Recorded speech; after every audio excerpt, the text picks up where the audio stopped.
about myself. So I'm a former journalist. I work for local newspapers in Devon and London.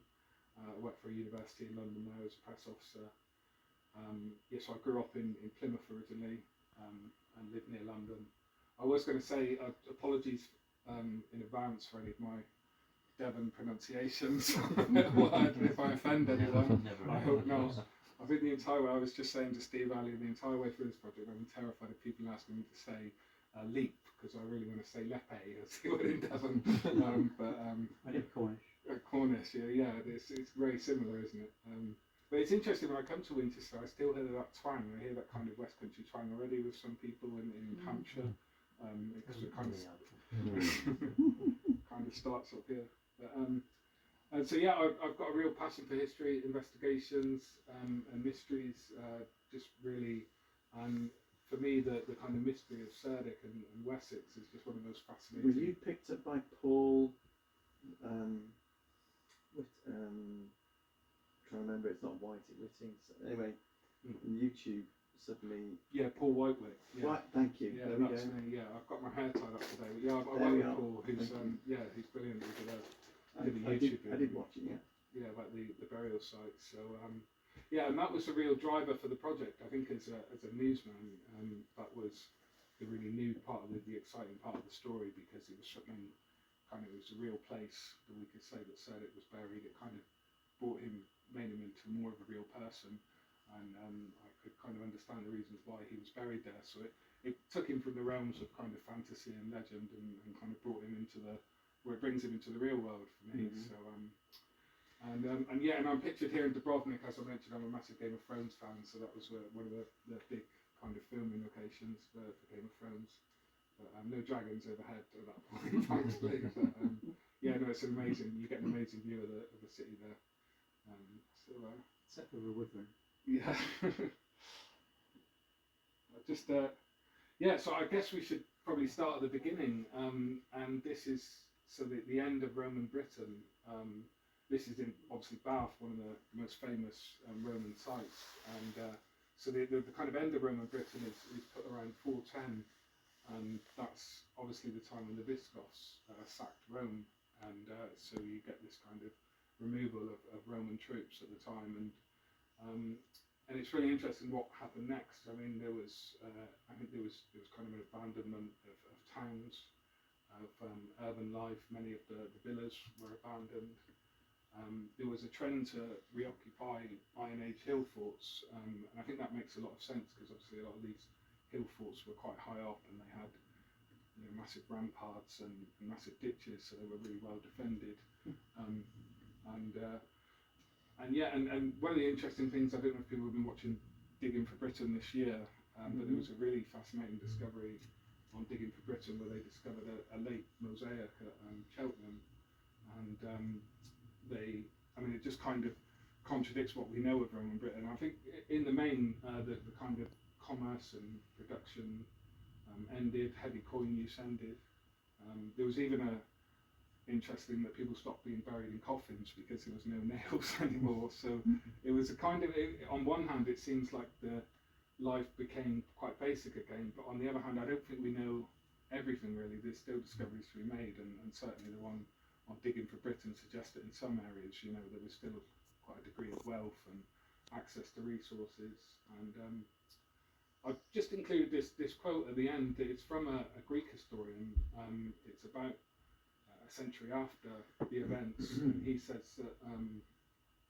that the Britons took up arms with braving danger for themselves, freed the cities from the barbarians threatening them. And I think that's a good idea. I think after the Romans initially left, I don't think it was a complete collapse, and there was some kind of continuity, obviously, without the kind of the resources that they had before. But I think in a lot of cases, the Britons kind of took it upon themselves to kind of look after their own defence, and I think for a period it probably continued. But so who would have been the barbarians? Who would have been the barbarians? Well, the barbarians then were the tribes from what is now Scotland. From Winchester. Well, what is now Scotland and the North Sea kind of region. Where was Christianity at this point? Well, that's a really good question, and I think it wasn't really until the end of the 6th century that Christianity really started to kind of take off in Britain. That was the real kind of spread of it. But at the time, I think it was kind of very mixed, and not everyone was necessarily Christian. Certainly the people from the North Sea who were coming were pagans. So I don't think it was. And it varied in the area. So I think particularly perhaps in the southwest, it was a bit stronger than some areas. So it was really it's not a real clear picture. There was obviously quite a famous event with it was the rise of Pelagianism, which is I don't know if you've heard of that. But so there was a kind of a Christian movement, and it was essentially a kind of more liberal form of Christianity, and the Catholic Church was really up in arms about it and sent Germanus to Britain to basically kind of quell it and end this and kind of speak about its evils. So it was kind of it's quite a mixed picture in terms of Christianity. It was certainly there, but it wasn't as kind of certainly from the end of the 6th century. It really kind of became really important, really kind of crucial. Because I was thinking of the importance of monks who could write and leave you evidence which you just don't have. No, absolutely. I mean, you're absolutely right. That's the big issue really with the documentation for this period, is that we just simply don't know. There's just not the monks kind of come in around the start of the 7th century, because as kings get baptized, they start employing kind of literate monks, very kind of smart people who start documenting all their conquests and all their events. So that's when you get a better kind of more reliable source of, obviously bias in many areas, but still a more kind of reliable source of events from that period. But in terms of Winchester, I started here because Winchester was always a key place in what is now Hampshire in the Iron Age. In the Roman times, it was the 5th largest Roman town. It was obviously the kind of capital of Wessex. It's always been a really key area, and I was just, my first real key question was what was happening in Winchester during the time of CERDIC's reign. Would have been Winchester. Yeah, Winchester. Yeah, so it was obviously, and it's it's really interesting because there was obviously large scale excavations in 1970s in Winchester, and they found little evidence of settlements for 250 years after the Romans left.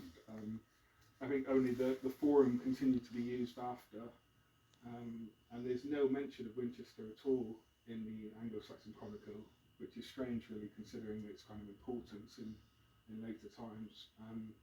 And the earliest elite kind of settlements were in the Upper Thames, around places such as Dorchester and Sutton Courtenay. So, but I actually I did kind of liaise with Martin Biddle, who's obviously, I'm sure a lot of people would know, who's one of the experts on Winchester and excavations. And he, if you dig a little deeper, there seems to be a different story, and there were kind of a number of settlements all quite close to Winchester, and it speaks that so for instance you've got one at Worthy Park, which served Abbot Worthy. You've got one at St Giles Hill, at the back of St Giles Hill. There was a chieftain buried there, so it seems like there was more to the story, and that maybe Winchester remained a kind of place of administration, and it seemed to retain some rights of control and taxation over the surrounding territories. And so, whether you could call it a base for CERDIC, I'm not sure, but I do think if his his ancestors and his authority was probably their key area, it remained the key place in the local area. And there's also some suggestions as well. So there were pottery shards spread out in Brook Street, which suggested some settlement. And there's also been a lack of archaeological studies, I'm told, around the southeast quarter of the town, which could reveal a different picture. So yeah, the picture is not clear. So I still believe that Winchester remained a really, really key place, and the kind of the settlements all within 3 miles of Winchester would suggest that.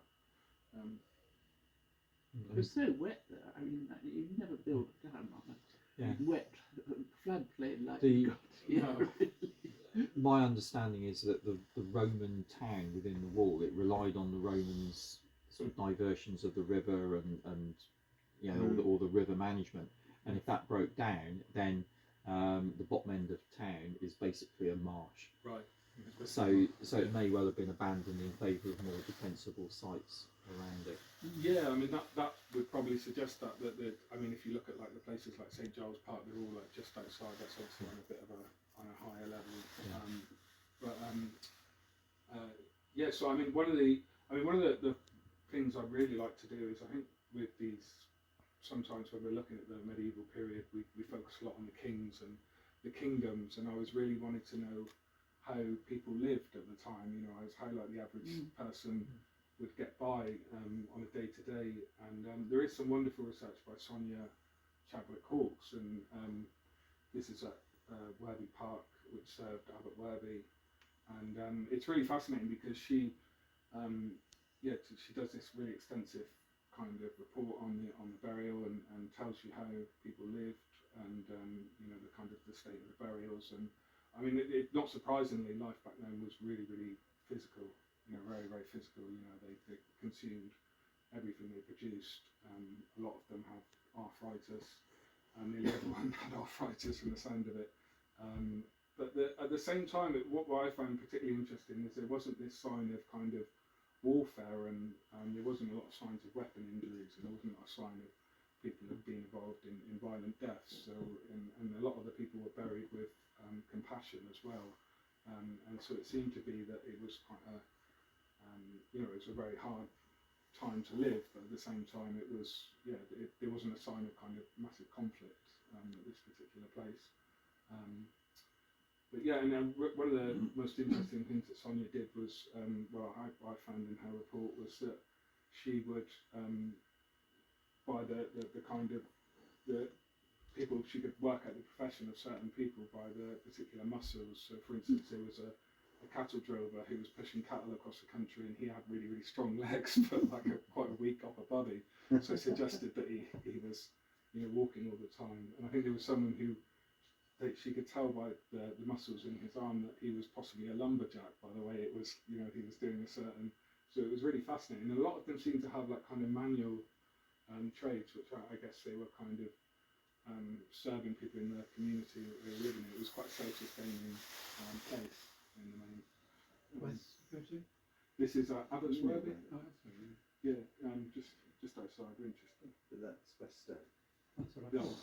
Yeah. Oh, sorry. I should touch on that as well. Yeah, I've used a picture of West Hill. Unfortunately, we don't have a picture from the exact site, but that's the kind of building that was quite really common across Anglo-Saxon England. They're called Grubenhauser dwellings, like timber frame dwellings, and they always had a sunken floor. So they would put a lot of their storage kind of underneath the floor. So it was kind of quite a very basic way of living, as you can see. It's only something you can do in very particular areas. If you dig a hole in the floor, normally it just fills with water for you. Right. So it's got. When I was staying, I did a bit of work on this place. You did that, didn't you? Yeah. I stayed night in that building. Oh, you did that? Oh, what, the hall? Yeah, we went down the hill and we actually did a live trial dig. Okay. And found post holes and stuff. So there's a lot more there to be found. Oh, is it? You notice that inside that Gruben house is very sandy, and it sits on a knoll. Yeah. Which allows you to do that.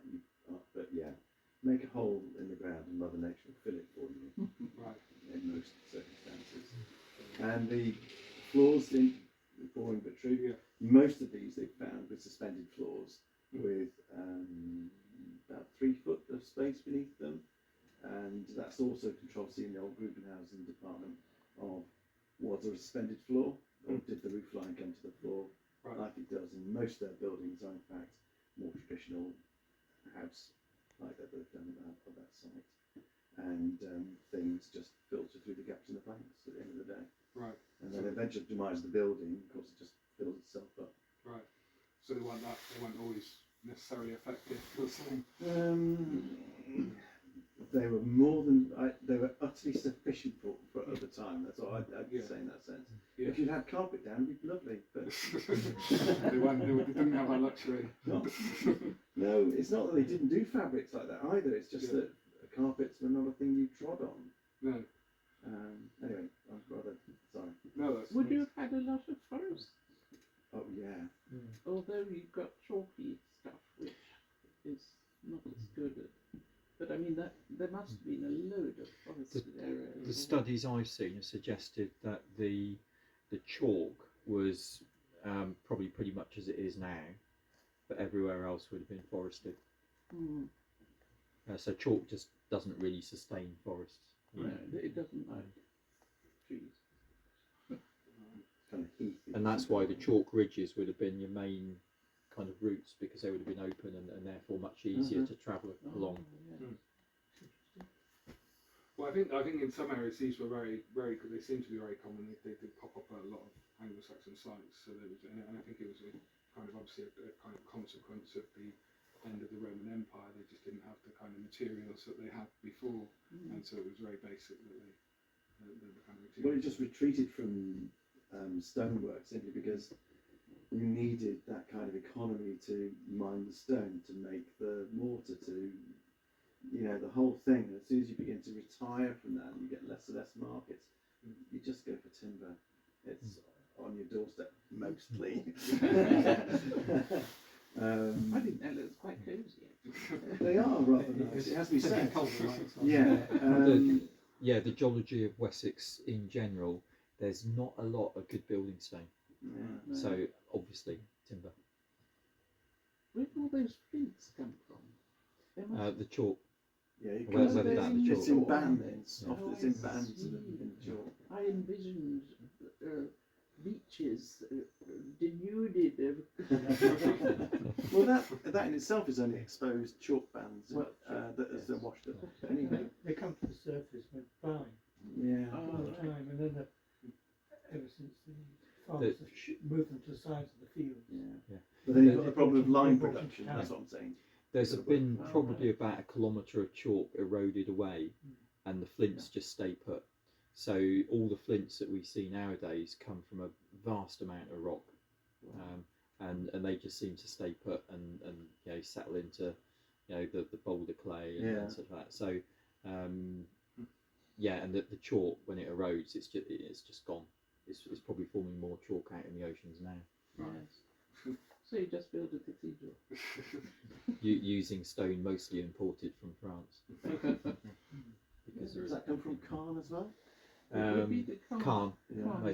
They started out with a quarry on the Isle And of then Wight. ragstone When they ran going out of through. that, they had to go to France. Yeah.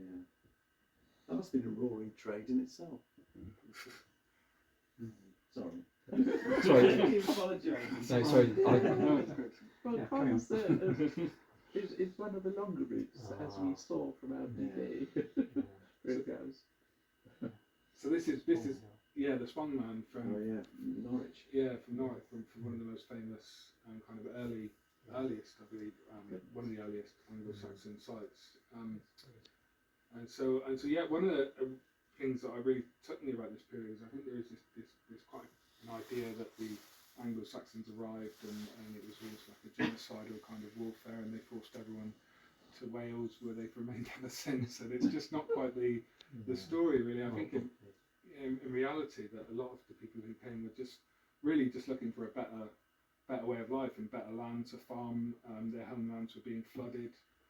It's really interesting that one of the key words you'll find a lot in Anglo-Saxon literature, the hide, is derived from the Germanic word, which implies like a married couple. And so, you know, in terms of arrivals, it's kind of put between, this is obviously a contentious issue, but it's anything up to 200,000 people over the course of the first 2 centuries. And yeah, and it's interesting. There seems to be that many would live and farm buried alongside Romano Britons. Some of the poorer kind of natives were enslaved at the time, so there seemed to be a degree of quite a lot of interaction. Some of them were here, I think, as kind of security, as confederates, and to protect the land as well. And there's no one of the interesting things is there's not real kind of sign of widespread displacement or widespread. There is a kind of a distinctive kind of change in the culture, particularly in the east of the country, that there isn't it doesn't look like the land excavations at places such as West Heslington haven't really revealed a massive dramatic change in the landscape. It's like it continued, but the kind of culture, so the items they were being buried with and the burial practices would change. And I think it's probably indicative of the fact that they were probably trading more with the North Sea than they were you know, in the Roman times, and so that was obviously a big influence. And you had the migration at the same time. And it has to be kind of borne in mind that a lot of the officials in the Roman Empire were Germanic themselves. So, and the Germanic tribes had had contact with the Romans for hundreds of years. So, and I think there was a degree of kind of common ground in terms of for kind of certain words. You only have to look at some of the words such as road and mile and pound and cheese, and you can see how the words have kind of developed. There's a real like kind of similarity between those words. So. Yeah, I mean, that's not to say it was all kind of, I don't want to be accused of being a wokish kind of revisionist or anything along those lines, but it wasn't kind of all bloodshed and warfare, and I think, you know, a lot of it was just migration, people coming here and settling, and I'm sure there was some fisticuffs somewhere on the way, but...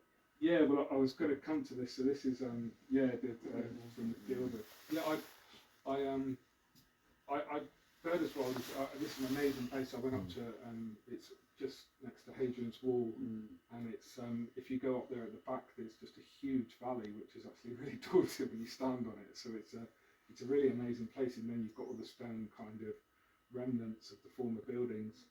And I just thought this was Birdeswald for me is one of the places which kind of perhaps explains what was kind of happening at the time. That it does appear that at Birdeswald the remaining troops or the remaining people in the fort carried on and built this huge timber hall, and they were supplied with consumable and perishable goods from the local people, who they in turn protected, and that's how these kind of new authorities emerged in the post-Roman period. I wouldn't say it's the same for everywhere, and there's certainly some variance, but I think it's a good idea of kind of what was happening, that there were these kind of more local empires emerging, you know, in the kind of aftermath of Rome. It's very interesting as well that the word Lord itself actually stems from a word halafa, which means loaf giver or bread guardian.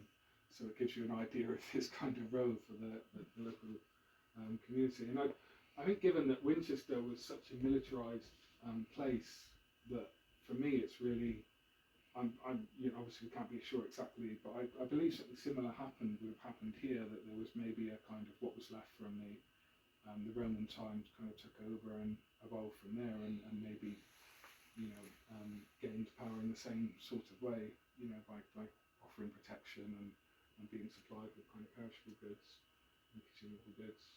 And a really great quote from excavator Tony Wilmot, just essentially said the only change was that troops were no longer paid by a central authority, which I think. So they would be paid locally by local bigwigs.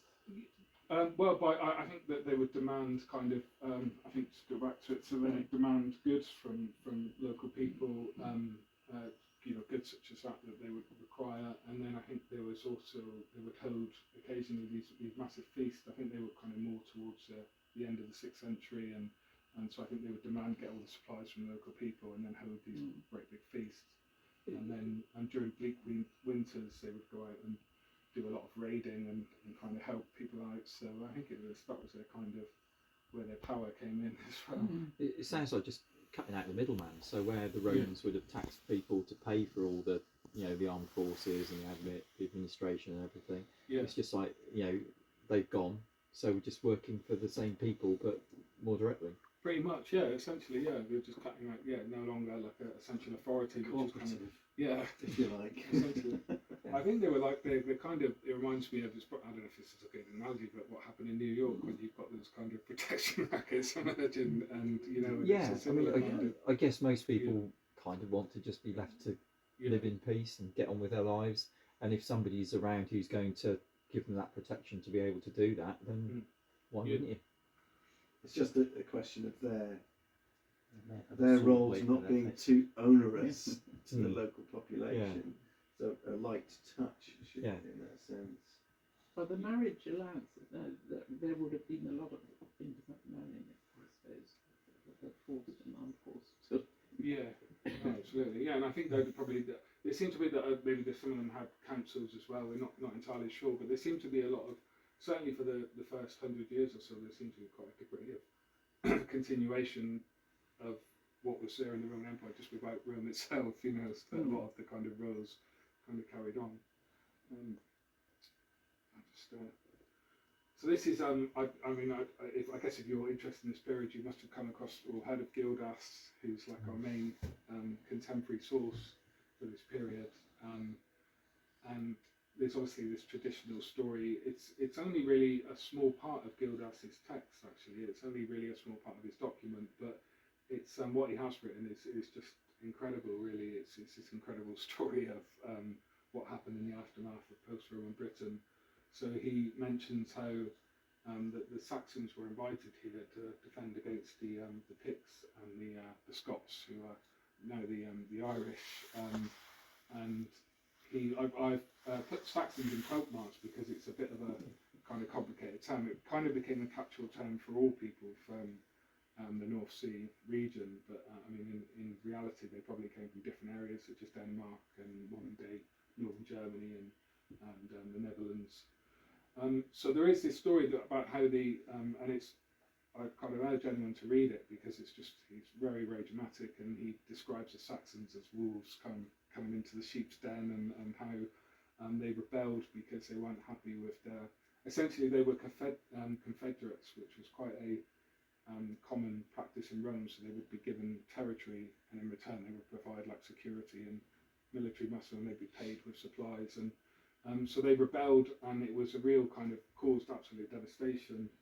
And I think there's one bit where Gildas says that you might as well kill yourself rather than hand yourself over to them, because that fate was even worse. So it's quite a really bleak time. And he praises this person called Ambrosius Aurelianus. He's one of the only people he praises, and it seems to be, he implies that he was someone of quite high standing in the society, and his parents were as well. They said they wore the purple, which was quite a sign of wealth in Roman times. And so there is this fight back, and there's the big victory at Badon, the Battle of Badon, and that's kind of traditionally placed around 490, 500.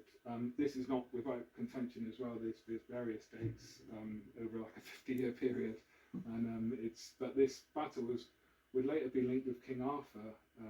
This is kind of King Arthur's main battle according to legend. But so yeah, and I mean, one of the interesting thing is, after Badon, Gildas does describe that there was a kind of period of peace, and he says that everyone started living by their profession, but then the generation kind of died, and a new generation weren't so kind of orderly, and they started kind of living in a way, a way he wasn't happy with as a monk. And what's really interesting about this is CERDIC's reign in the Anglo-Saxon Chronicle. So we're told that CERDIC arrives in 494 with his son Cynric in 5 ships, and starts kind of fighting the Britons and killing the Britons. CERDIC's entire reign is during this kind of period of peace that we believe took place, or Gildas describes, who's our only contemporary source. So it doesn't really fit with the kind of story that we're getting at the time. I think you have to treat Gildas as he liked to rant. Yeah. But of course he had a few actors to grind. Yeah. Might not have been utterly balanced. No, and you're absolutely right. In fact, I think that same applies to Gildas and Bede and the Anglo-Saxon Chronicle. I think they all had a degree of bias.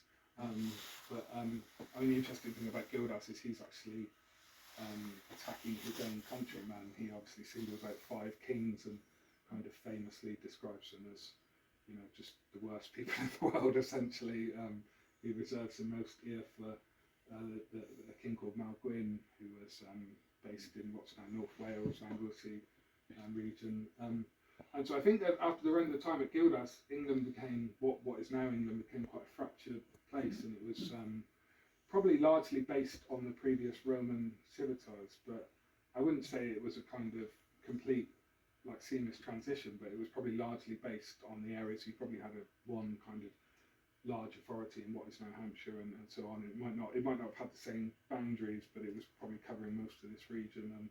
And so these were probably led by descendants of Romano-British military officials, ancient British tribes that re-emerged, particularly in the southwest in the case of, and you have to bear with me with the pronunciation, the Damunia tribe, which is encompassed Devon and Cornwall and Somerset. And then I think a lot of the some of the kind of communities that had arrived in the last 150 years from the North Sea probably kind of began to take over their areas as well, and probably began to bully their neighbours and get larger and larger areas from which they could demand tribute from. So it was a kind of a very kind of fractured state of time when CERDIC was alive. So, what language was he writing? He was a monk, was he? He was a monk, yeah. So what language was he writing? He was writing in Latin, No. yeah. And that was the. So yeah, I mean, why is CERDIC a mystery? So this is what really grabbed me. I've always loved mysteries and conspiracy theories and investigations, and for me, it's just such a fascinating period. I mean, our only source for CERDIC is the Anglo-Saxon Chronicle, which was written by Alfred the Great's monks 300 years after CERDIC had died, and this was a time of real kind of unrest. Alfred had kind of defeated the Vikings, but they were still in control of half the island or half of England. He was obviously trying to keep Mercia and Northumbria on side. The Britons on side as well, who were like naturally his enemies, or had naturally been their enemies for hundreds of years. And he was really keen to kind of educate people as well, and that was a big kind of driver for the Anglo-Saxon Chronicle. So we have this account of CERDIC's reign, and there's 7 entries. We are told that he arrives in 494 with his son at a place called CERDIC's Aura, and which has been named after him, and fights the Britons. And then there are 6 more battles, but immediately there's kind of a lot of questions to be asked about the account. There's a lot of kind of suspicions. I mean, the first one is you get these kind of fictional characters. So one of the most notable ones is we're told that a character called Port lands at what is now Portchester and fights the Britons. So it seems very strange that someone called Port would just happen to land. And there's also a Whitgar who is kind of based on the Latin name for the Isle of Wight, and he.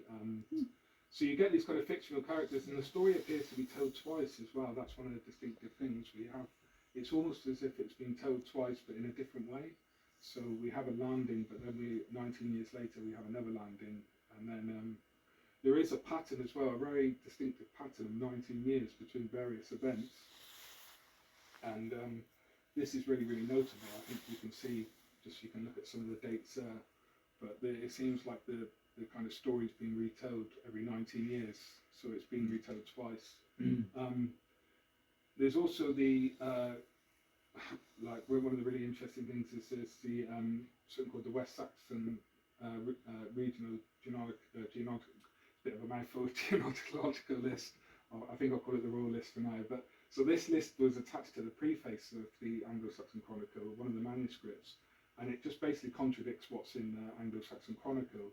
So in the Chronicle, we're told that CERDIC's time frame is 39 years, but in the Royal List, it's 22 years.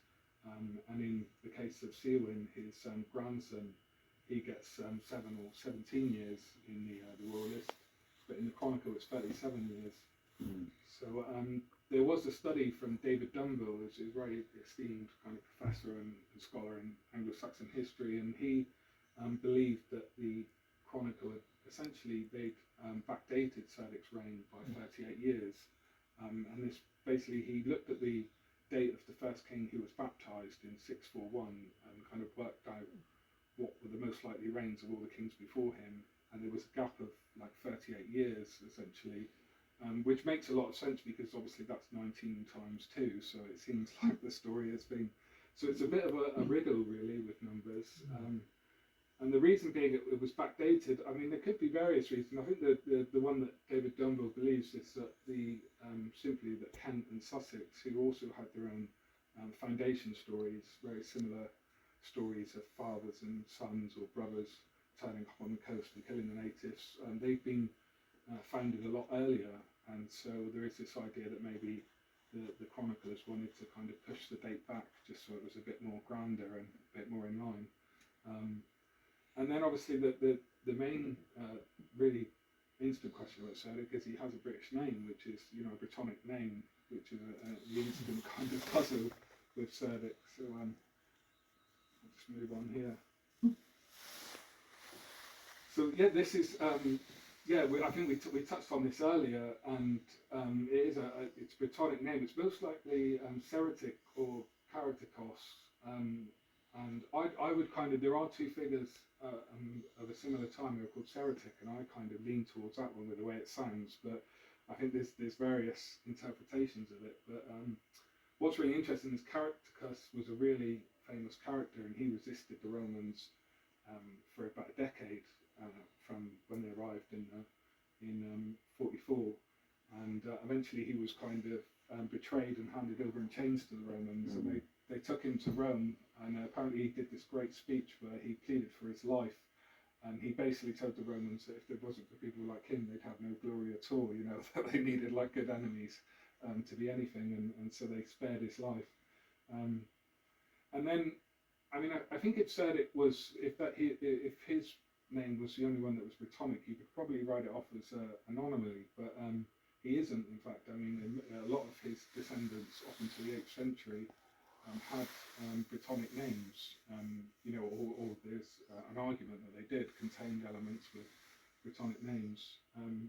So who was CERDIC? I mean, I see him as a probably ruling in what was now the form of Belgium, Civitas, probably an area very similar to Hampshire. I believe his warband, or we're told from Bede that his warband was known at the time as the Jewess. And the Jewess, the Old English, is an Old English word which means reliable or sure. And some people have taken that to mean the trusted ones, which, as we were talking earlier about like protection and a kind of security force, would kind of be quite a fitting name. He's described as an ealdorman, which is a really strange title for an invader. An ealdorman was quite similar to an Anglo-Saxon earl and also a magistrate in Roman times. And he was, so it kind of suggests that he had a position of authority at the time. All his battles are fought around the Solent, the New Forest, which is really, really interesting. There's none in the rest of Hampshire. You know, Hampshire's a really big area. You would have imagined maybe a place like Winchester, there would have been a battle, or maybe somewhere like Andover, and there isn't at all. It's all kind of concentrated around the coast and the edge of the New Forest. Just looking at one of the key places in CERDIC's story, which we'll come to in a bit, was Sharford, which was called in the Domesday Book Cerdy Ford, and so believed it would translate as Cerdic's Ford. Sharford's really interesting because it's right on the border with modern day Wiltshire, so it looks like that was named after him. It seems like CERDIC, even though there is a lot of debate about whether he in fact existed, he or the Wessex kings were really, really keen to show that they descended from CERDIC. In fact, it was kind of crucial, and you know, if they couldn't, then they didn't have the power that they gained. And so one of the another interesting discovery about CERDIC was that he, I believe he had so Alfred the Great's biographer Asa, who wrote this wonderful biography of Alfred, kind of touches on CERDIC and Alfred's ancestry, and mentions he uses a very specific term. He describes CERDIC as being a uncle of the Isle of Wight Confederate leader Stoof, but he uses a very specific term which implies that CERDIC wasn't a blood relation with them, but it was through his wife or his bride at the time who was a blood relation. And given that Stoof was most likely a Jutish settler, it suggests that he certainly had a Jutish wife or Jutish or Goth wife, which is kind of significant because it's talking about this time. It's a bit more of a mixed picture, and you did get kind of intermarriages between royal dynasties, certainly in the 5th century, and certainly in the 6th century, in the 7th century. And I think it was quite a common practice throughout kind of royal eras that, you know, royal dynasties would kind of these arranged marriages, you know, to kind of form alliances, and I think that something similar was happening back then. I believe that CERDIC probably, the people on the Isle of Wight were Duties Confederates, and they probably arrived around the time in the mid 4th century. They were probably similar to the people who Gildas was describing. The earliest Confederates are thought to be in Kent, and they were also Jutes. So it seems to be that there was some link between them. And that I believe that CERDIC, they were probably there on the island to pay to protect the island and give them land, and they probably provided military muscle as well in his campaigns. So they were probably his like kind of crack force of troops. And there is I won't probably won't touch on it now because I think it's just too complicated. But there's kind of like an alternative CERDIC as well. I think I found a picture of kind of quite a clear picture of CERDIC being a kind of local British ruler who kind of launches a takeover. But there is a kind of, in the King Arthur legend, he pops up in there in the account by Geoffrey Monmouth, and he's also kind of described as a there's also been some suggestion it might have been a Welsh king called Caradoc. So it's I probably won't go into that now because I think I probably need like another few hours. Just go down the rabbit hole. But so I'm going to start with there are two key events in CERDIC's reign, and it looks like these were retold twice in the chronicle. But I'll start with the landing. So we're told that CERDIC lands in 494, and we're also told that in 495, and we're also told that in 514 the Stuff and Whitbar land as well. They both land at CERDIC's Aura, and they both fight the Britons, and it looks like the event's been told twice. And what's really interesting is if you think of CERDIC as a local leader, you would wonder why is he landing in the first place? You know, why is he?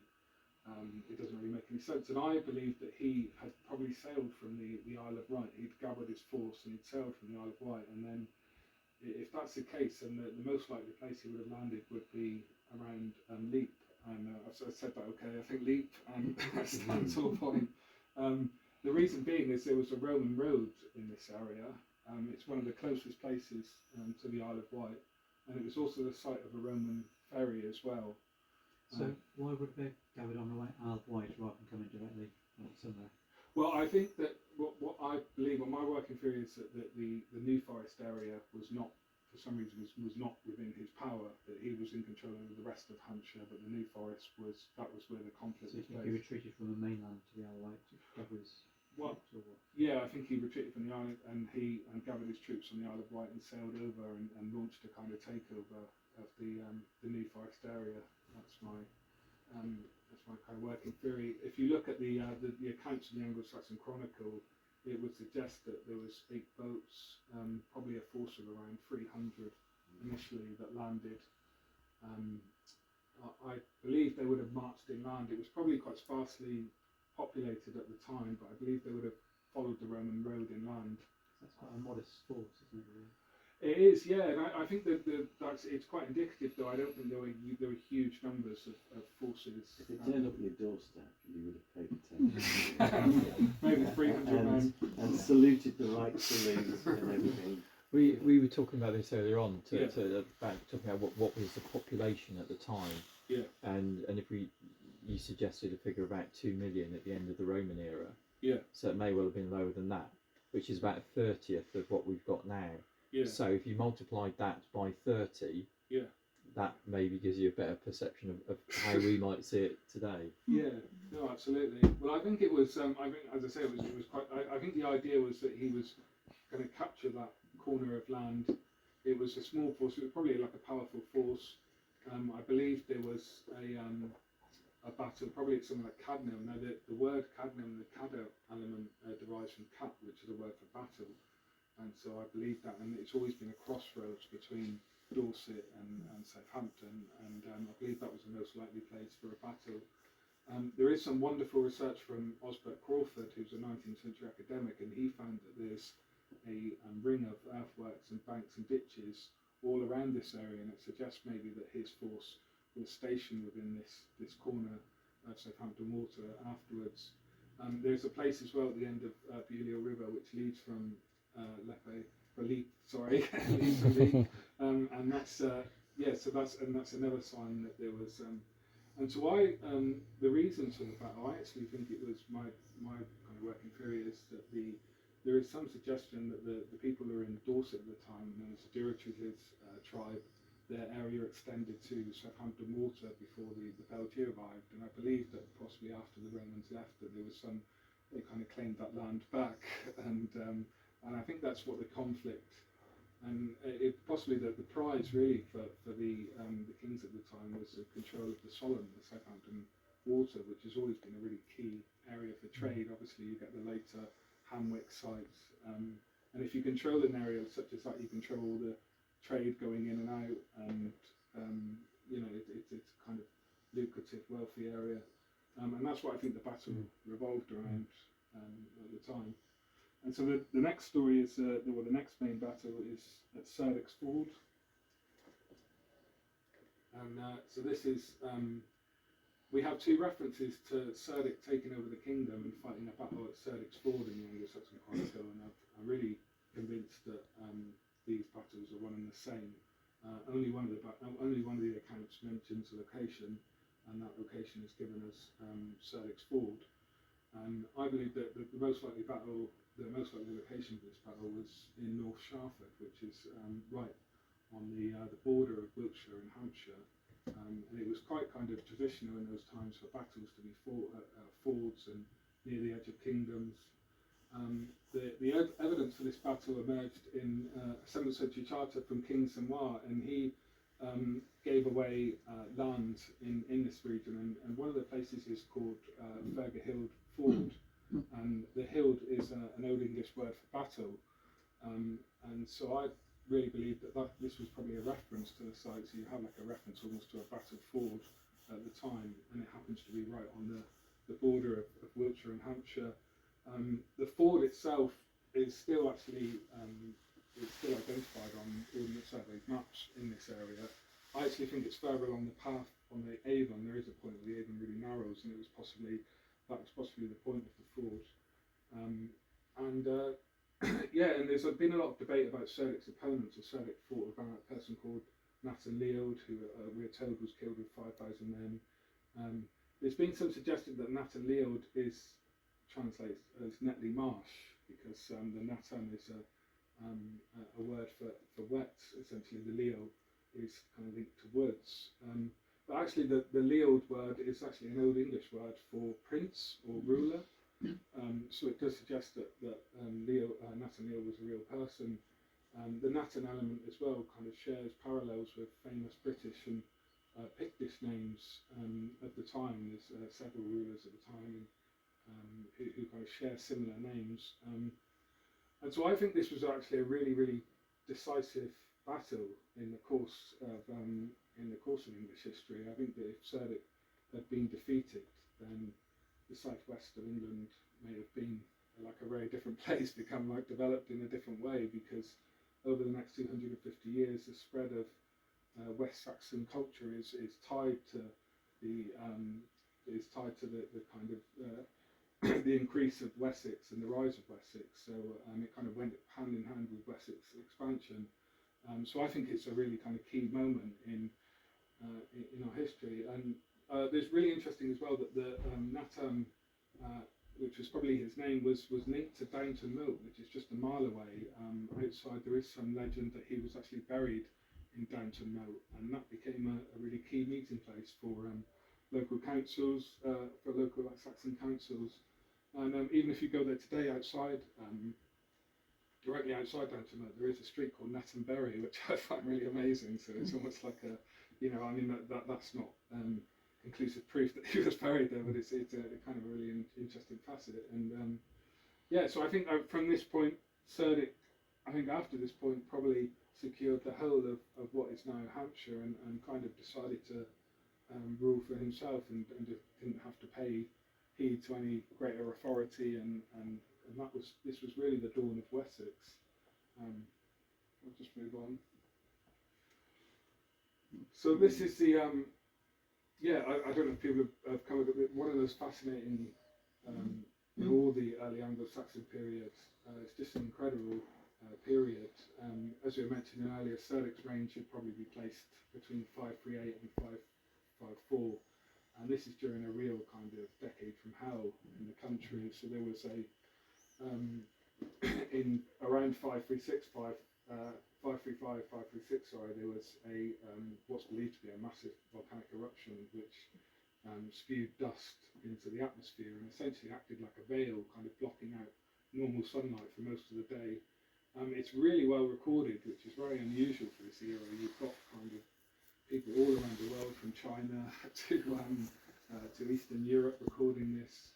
You've got one archaeologist famously described it as the worst year to be alive, which is really interesting, and that it led to kind of famine and widespread famine. And then 4 years later, there was another volcanic eruption, they believe. They've worked this out through tree ring studies, and they can kind of look at the trees, and they can kind of find periods of exceptionally low growth. And in these particular years, there was really low growth because of the drop in temperature caused by this. And you can quite imagine that this was just must have been a terrifying time to live. You know, it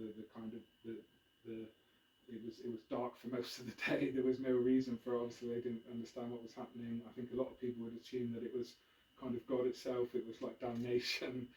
So you would get a lot of that when they would cite comets, and they would associate that with change of rulers. And so even worse followed. There was a Justinian plague in 541, which followed. That's the world's first bubonic plague. And I mean, this was just also really, really well recorded. I believe it was one estimation that was killing 16,000 people a day at its height in Constantinople in the Eastern Roman Empire.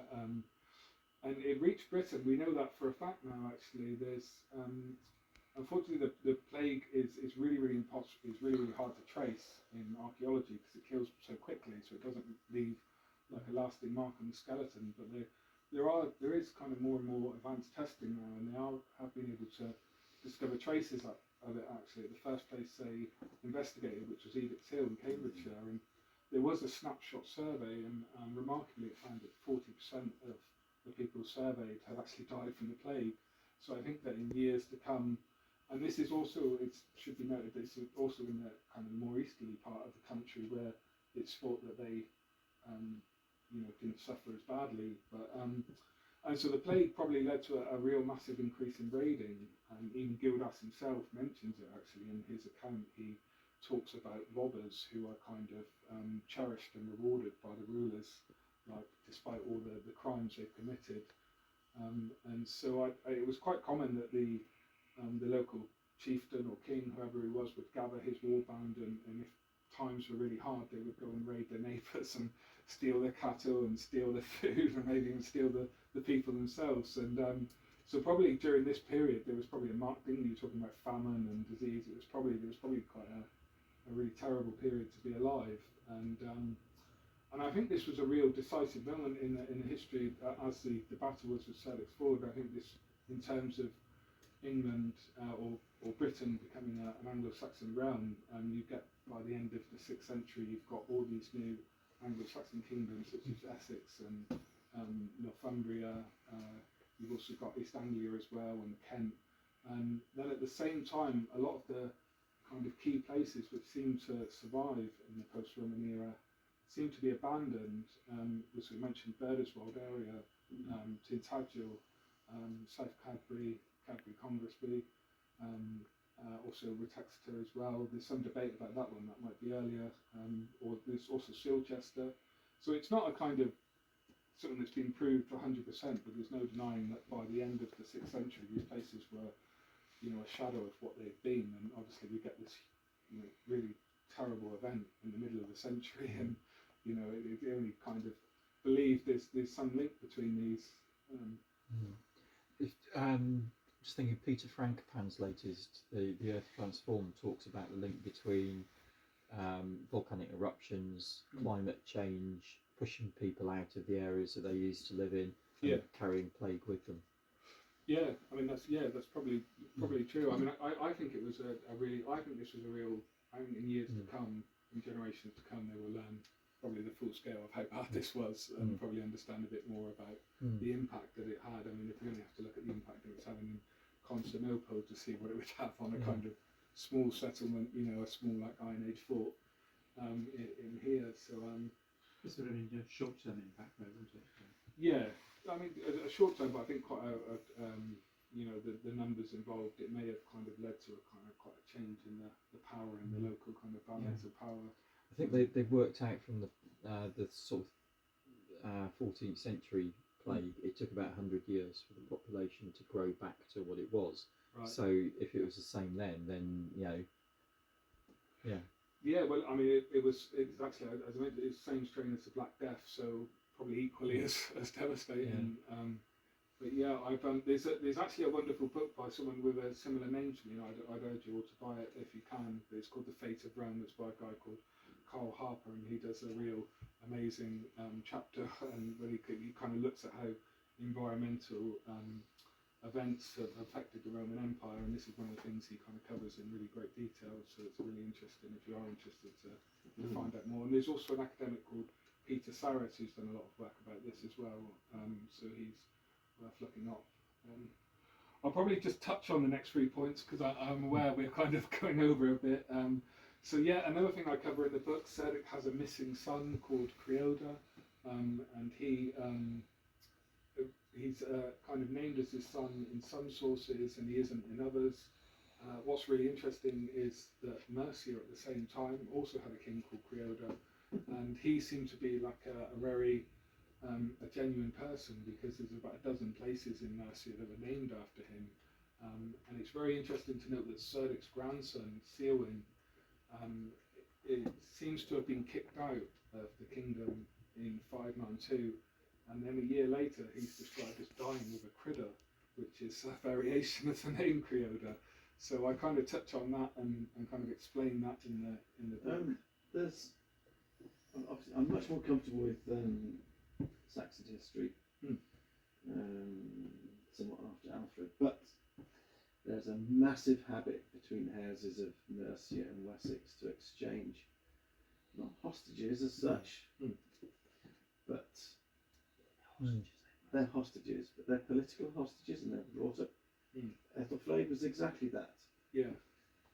From out of Wessex and brought into a new regime in Mercia. And I don't see that is any more unlikely even at this period. Hence why you've got suddenly this chap popping up in Mercia, suddenly becoming more Mercian than they ever were Wessex. And that was certainly true of that Ethelflaed. But one of the things I touch on is one of the places named after Creoda is a place called Gildenball Hill. And what's really interesting about this particular location, it's near the East One Dyke, and it's within half a mile of where this final battle took place, where CERDIC's grandson had died. So what you have is CERDIC's grandson dying alongside a Creoda, who after his final battle was right next to a Creoda's hill. So it's a lot of kind of links there, which I find really interesting. And also Creoda's grandson, Penda, in his first battle, defeated the West Saxons and took an area which is now kind of like Gloucestershire and Bath kind of region. So it's really interesting. And he also tried to get the next Wessex king to marry his sister, and when he didn't, he kicked him out of the kingdom. So there seems to be like this. So I touch on that a lot in the book, and it's a really, I know not everyone will agree with it, but it's kind of one working theory on Creoda. It's another mystery of the story. There's also apparently, as I mentioned, there was a big battle at Portchester Fort involving Port and his sons. Possibly the two people who were with Port, or more than likely they were genuine historical figures, Beda and Malgler. This battle has been linked with a famous poem called the Elegy for Durant, and it's one of the few kind of poems we have from this period, and it talks about Durant being this heroic warrior who died in battle, and he was described as the enemy of tyranny. And there's been a link between these two events, because Durant the battle is meant to have taken place at the Longbourth, which means ship's harbour. So it's been some assumption that it was at Portchester Fort. But so I kind of touch on that. And I mean, Portchester Fort is just such a stunning place. I was really lucky here that it was such a gorgeous day, and you can go really high up and you get these amazing views of the castle that's out towards Portsmouth Harbour.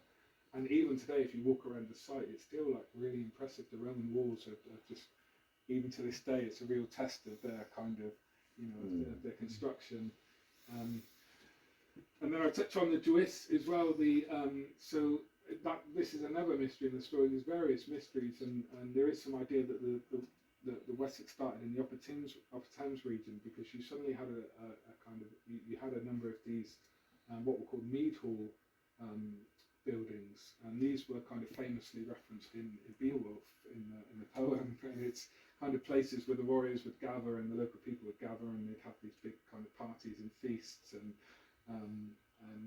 so it's really interesting, because a lot of scholars believe perhaps that actually Wessex started in the Upper Thames region naturally, because that seems to be the kind of really important area. So I touch on that as well. And then finally, I'll probably this was the kind of the key feature of the story for me. Sorry, I jumped ahead. So yeah, this was the real exciting development for me. So this is an area on the outskirts of Andover, and it doesn't kind of look much today. It looks kind of a very rural, kind of typical rural area.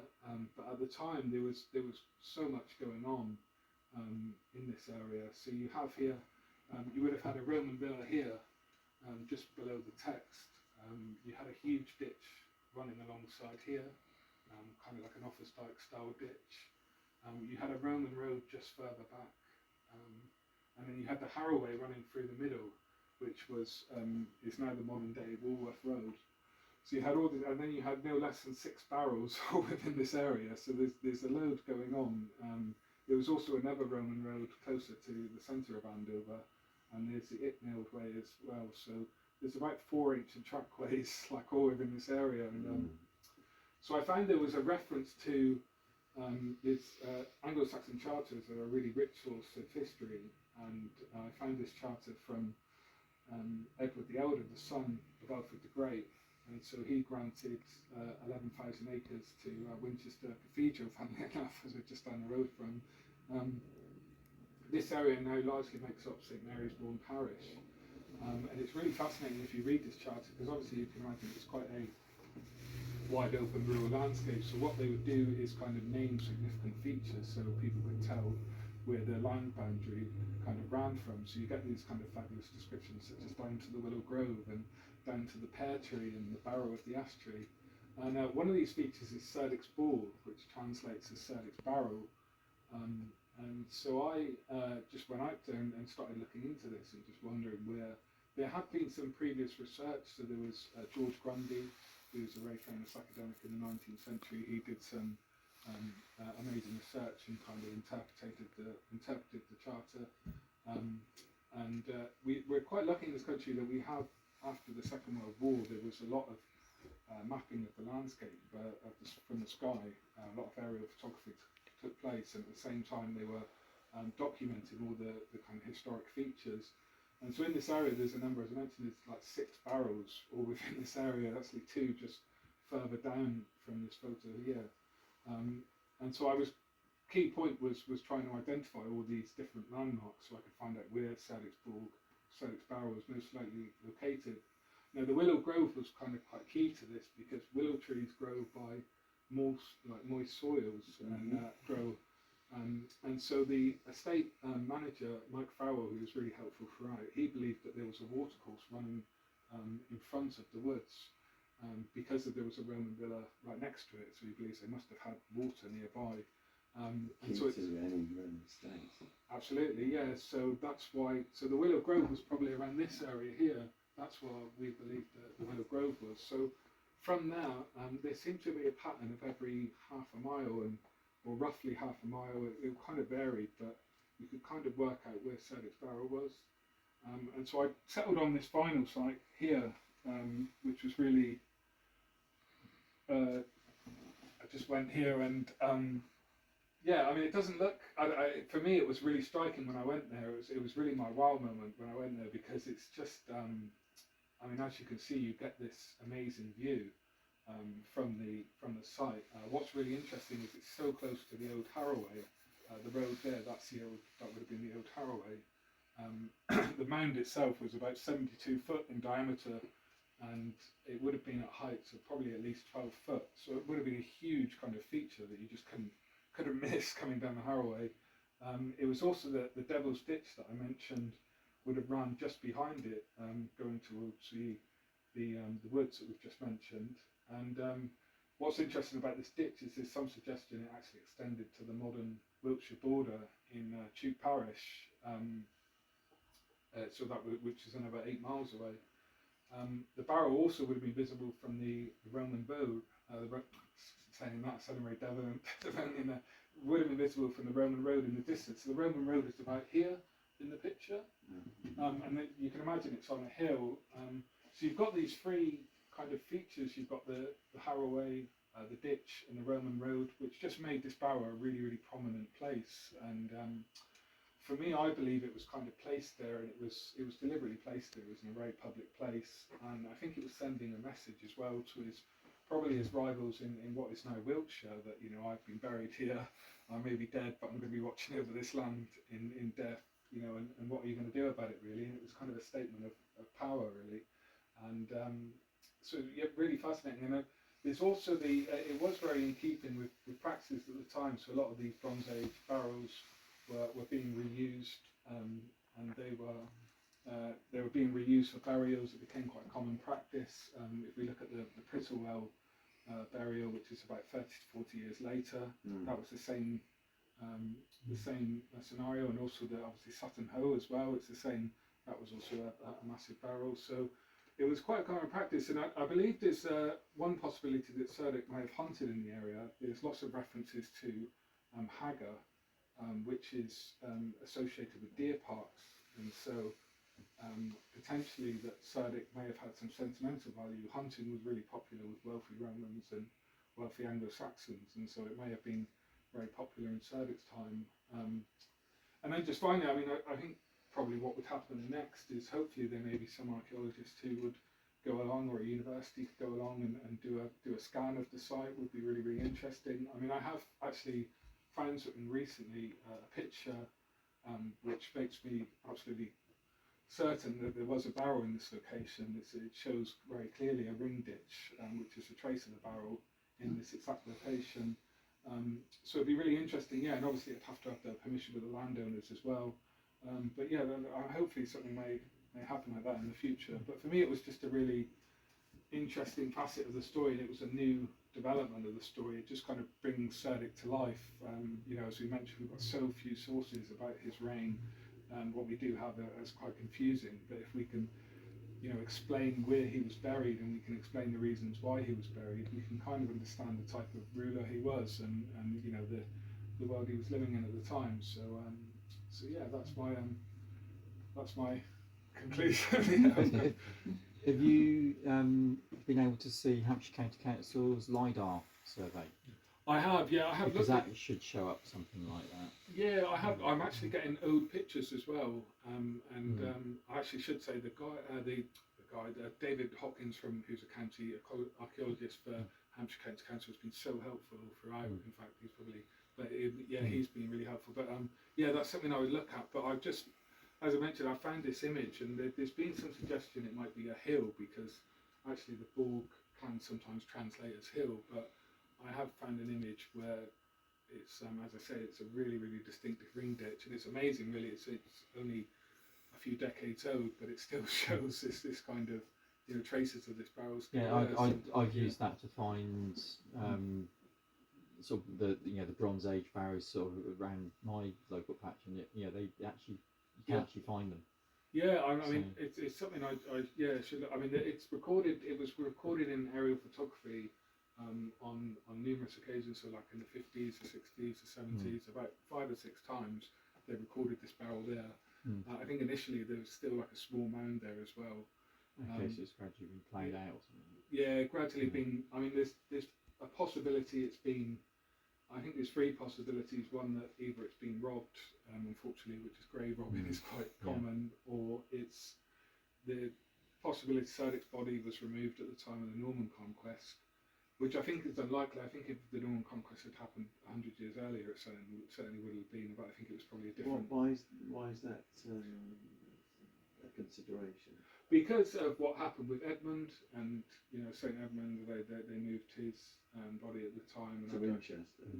and I don't know if there was maybe some thought that they would maybe move CERDIC's, but I think it's unlikely, and given the time frame, I'm not so sure, because I Yeah. think that the Normans did have this process of trying to eradicate any symbols of Anglo-Saxon that's power, right. Yeah, and to try and refocus it on their new centres. So.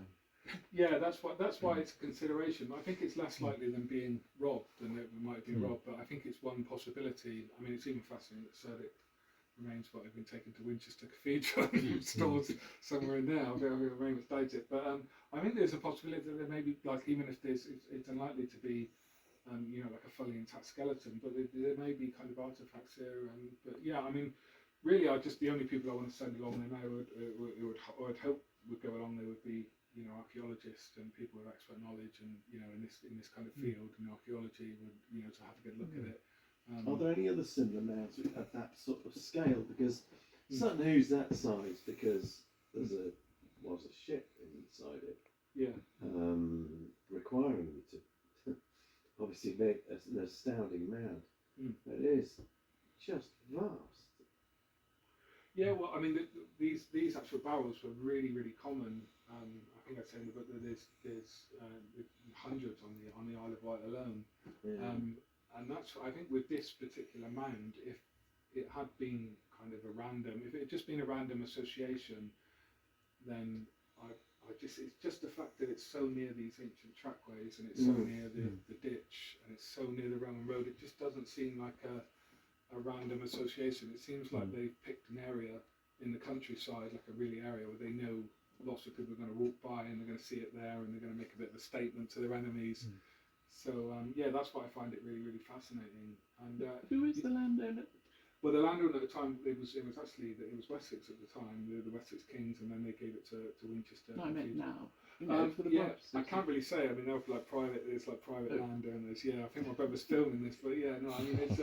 But yeah, I have been in contact with them all along, and I've shown them everything I've written, and so they've been But it's private individuals rather private than individuals, yeah, who own councils. Or... Yeah, so but yeah, I've been in a lot of contact with the council. As I say, they've been really, really helpful throughout, and really, David Hopkins been a fantastic help. So but yeah, it'd be really interesting to see if there was maybe a further investigation on this site.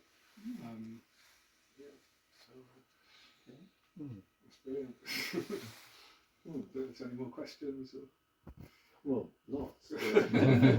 Well, I see.